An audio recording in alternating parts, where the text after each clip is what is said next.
회색 분자, 소속, 정치적 노선, 사상적 경영 따위가 뚜렷하지 아니한 사람. 편가르기 좋아하고 흑백 논리에 쉽게 빠지는 우리 사회에서 회색 분자는 자신의 입장을 명백히 밝히지 않고 미온적인 태도로 일관하는, 혹은 줏대 없이 박쥐처럼 이리 붙었다 저리 붙었다 하는 기회주의자를 일컫는 부정적인 의미로 쓰입니다. 분자라는 표현 자체부터가 상당히 부정적인 표현이지만 지금의 우리 사회는 많은 회색 분자가 필요합니다. 보수와 진보, 집권 여당과 야당의 입장 차이가 있을 수 있고 정책 실현에 있어 각자의 의견으로 대립이 발생할 수 있습니다. 그런데 항상 보면 정치는 없고 경쟁만 있을 뿐입니다. 좌우를 떠나 국민을 위해 정책을 서로 협의하고 합치가 안되면 반대를 하든 조율을 하든 만나서 어떤 식으로든 결론을 내야 하는 것이 우리가 생각하고 바라는 이상적인 정치인데 말이죠. 기득권을 위해 서로에게 이념만 씌워서 우리 편이야? 아니면 적이야? 이러고만 있으니 답답할 따름입니다. 그럼 우리라도 정신 차려야죠. 무조건적인 비난과 대립보다는 중립적인 입장에서 균형 있게 세상을 바라볼 필요가 있습니다.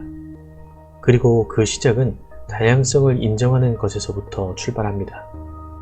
그러려면 먼저 팩트를 정확하게 바라보는 눈을 갖추고 사고의 폭을 넓혀야 하는데요. 언론에 끌려다니지 않고 올바른 시각을 갖기 위해 노력하는 제 나름의 방법을 한번 공유해 보겠습니다. 첫 번째, 뉴스는 네이버와 다음을 함께. 네이버는 보수, 다음은 진보. 언제부터 이렇게 되었는지 이제는 기억도 나지 않을 만큼 고착화된 정치 성향 이미지입니다. 물론 실제 그러한 모습을 보이고 있죠. 하나의 사건에도 양쪽에 노출되는 기사의 양과 헤드라인, 내용이 다릅니다. 같은 사건인데도 말이죠. 때문에 개인적인 정치 성향을 떠나서 두 포털에 게재된 기사를 같이 접하려고 노력해야 합니다. 하나의 뉴스가 대중에게 전달될 때는 대부분 프레임이 세팅된 채로 배포됩니다. 프레임은 특정 집단이 어떠한 목적을 가지고 그들이 원하는 메시지를 대중에게 심는 작업을 말합니다. 키워드의 선정부터 팩트의 취사 선택, 해석, 왜곡, 편향적인 결론 등 정치적 해석이 갈릴 여지가 있거나 특정 목적을 담아낼 수 있는 이슈라면 거의 그럴 것이라고 생각하는 것이 맞습니다. 그래서 내 정치 성향의 좌우를 떠나 메시지의 본질을 파악하지 못하면 본인은 논리적인 판단을 했다고 자부할 수 있어도 사실은 그 프레임 안에서 노는 꼴밖에 되지 않는 것입니다. 누군가는 나를 사실관계도 잘 모르고 맹목적인 믿음만 가진 사람이라고 볼 수도 있겠죠. 그래서 그 프레임을 깨고 사고의 폭을 넓히는 작업의 일환으로 다양한 매체, 언론사의 뉴스를 같이 접해야 하는 것입니다. 그러다 보면 개인의 견해가 쌓이고 팩트의 탈을 쓴 숨은 의도가 보이는 것입니다. 더불어 매체들 중 어디가 질적으로 정상적인 언론의 역할을 하려고 노력하고 있는지도 어느 정도 파악이 되실 겁니다. 그럼 그때 가서 선호 매체에 대한 구독 비중을 늘리시면 되겠죠. 두 번째, 많이 본 뉴스만 보지 마라. 포털 사이트의 기사와 댓글은 대중의 정치적 판단에 많은 영향을 줍니다. 별 생각 없이 읽어 내려가다 보면, 그리고 댓글을 보다 보면 프레임에 따라 판단력을 잃고 왜곡된 시선을 가질 소지가 다분히 있습니다. 밴드웨건 효과. 미국의 서부 개척 시대에 고개나 퍼레이드의 맨 앞에서 행렬을 선도하는 악대차가 사람들의 관심을 끄는 효과를 내는 데에서 유래하는 말로 대중적으로 유행하는 정보를 따라 상품을 구매하는 현상을 말합니다. 많이 본 뉴스는 진짜 많이 본 뉴스일 수도 있지만 특정 이익 집단의 의도에 따라 그렇게 되도록 유도했거나 조작되었을 수도 있습니다. 유행에 쉽게 동조하는 편성 심리를 교묘하게 이용하는 것이죠. 누군가의 잘 짜인 프레임에 끌려가지 않으시려면 많이 본 뉴스만 보지 마시고 카테고리별로 기사를 보거나 내 의지에 따라 검색해서 찾아보는 습관을 들여보셔야 합니다. 세 번째, 진영 싸움에 참전할 필요 없다. 국민들이 정치를 질려하는 이유는 뭘까요? 기껏 뽑아줬더니 공약한 정책들은 실천하지도 않고 진영 싸움에만 매몰되어 있기 때문일 것입니다. 반대를 위한 반대, 밥그릇 싸움. 그런데 우리 주변에도 이런 분들이 꽤 있다는 겁니다. 합리적인 판단보다 맹목적인 신념으로 특정 정당을 지지하는 분들이 그렇습니다. 아유, 불쌍하잖아. 아유, 이번엔 더 잘하겠지. 에휴, 그래도 땡땡 정당 뽑아줘야지. 이유도 없습니다. 답답합니다. 우리 사회가 서로 합의하고 개선해 나가야 하는 현안들이 수두룩합니다. 각 정당에서 발의하는 법안들이 무엇이고 어떤 의미를 담고 있고 왜 하려 하는지, 누가 어떤 이유로 반대하고 찬성하는지 등 추진하는 법안과 정책들을 먼저 들여다봐야 합니다. 그런 다음 그 정당이 지극히 상식적인 수준인지를 봐야겠죠. 비상식이 많은 곳이지 않습니까? 우리까지 편가르고 진영 싸움에 내몰릴 게 아니라 누가 더 상식적인 사고로 국민을 대하는지 보고 그 다음 지지 세력을 선택하면 됩니다.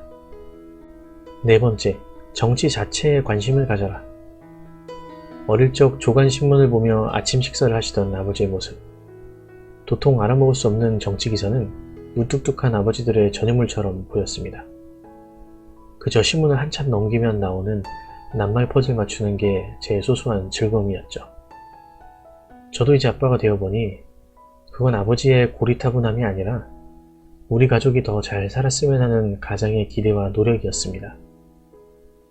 정치에 관심을 갖지 않으면 그건 그냥 나랑 아무 상관없는 얘기가 되어버릴까요? 외면할 수는 있지만 정치는 언제나 내 피부에 닿아 있습니다. 살면서 받는 스트레스의 거의 대부분은 정치에서 시작되기 때문입니다. 연애, 결혼, 출산을 포기한 3포 세대를 시작으로 M포 세대까지. 나는 왜 결혼을 포기했고 누군가는 왜 집 사는 걸 포기했을까요? 내가 잘못해서? 뭘 잘못했지? 그 근본을 찾아가 보기 시작하면 결국 이 모든 건 정치와 국가 정책에서부터 시작합니다. 소말리아와 같은 정치 후진국들의 국민들의 삶은 어떤가요? 정치가 엉망인 나라들은 당장의 생존을 걱정해야 할 판이지만 반대로 스칸디나비아 반도 국가에 사는 국민들은 행복지수가 세계 최고 수준입니다. 내 스트레스의 근본을 해결하기 위한 첫 번째 방법은 정치에 관심을 가지고 내 주권을 행사하는 것입니다. 난 잘못한 게 없는데 내가 무언가를 할 수 없는 현실을 맞닥뜨린다면 억울하잖아요. 다섯 번째, 다수의 이익에 집중하라. 모든 사람은 기본적으로 개인주의적인 성향을 가지고 있습니다. 당장 나 자신의 이익이 중요하죠. 그런 관점에서 정치를 바라보면 나의 이익을 위해서는 더더욱 개인보다는 다수의 이익에 집중해야 합니다. 이게 무슨 말이냐면 현대사회 구조는 모든 게 다 얽히고 설켜 있습니다. 예를 들면 지금 젊은 세대들은 왜 아이 갖는 것을 망설이고 어려워할까요? 높은 사교육비, 경력 단절, 주거 불안정 등 여러 이유가 복합적으로 작용했을 겁니다. 그래서 그중 주거 불안정 요소인 부동산 집값을 안정화시킨다고 가정해봅시다. 그럼 집값만 잘 잡으면 될까요? 부동산 가격은 교통, 학군, 서울 접근성, 상권, 직장 등 많은 요소들을 반영하고 있습니다. 거시적인 관점에서 보면 금융과도 밀접하게 연관되어 있죠. 이렇듯 우리가 출산율 하나만 올리려고 해도 사회 전반의 구조와 정책에 손을 대야 합니다. 하나의 축이 움직이면 나머지 축도 흔들리는 법입니다. 그래서 표면적으로는 나와는 전혀 무관하거나 불리한 일인 것 같아도 지금 당장 나에게 유리한 것만을 볼 게 아니라 사회 전반에 긍정적인 영향을 주는 정책인지에 더 관심을 가져야 합니다. 정치라는 게 어떤 쪽으로든 결론을 내려야 하고 종국에는 어느 한쪽을 지지해야 합니다. 하지만 그 과정에서의 저는 영상의 제목처럼 회색 분자로 남고 싶습니다. 그놈이 다 그놈 같더라도 양비론에만 빠져 있을 게 아니라 좀 더 관심을 가지고 세밀히 들여다봐야 하겠죠. 그래야 누가 더 잘못하고 잘했는지가 나오는 거고요. 서로를 혐오하고 맹목적인 비난만 할 게 아니라 진짜 팩트를 보는 시선을 기르고 이를 통해 합리적인 비판을 할 수 있는 힘을 길러야 하겠습니다. 나의 정신적인 건강을 위해서 말이죠. 시청해주셔서 감사합니다.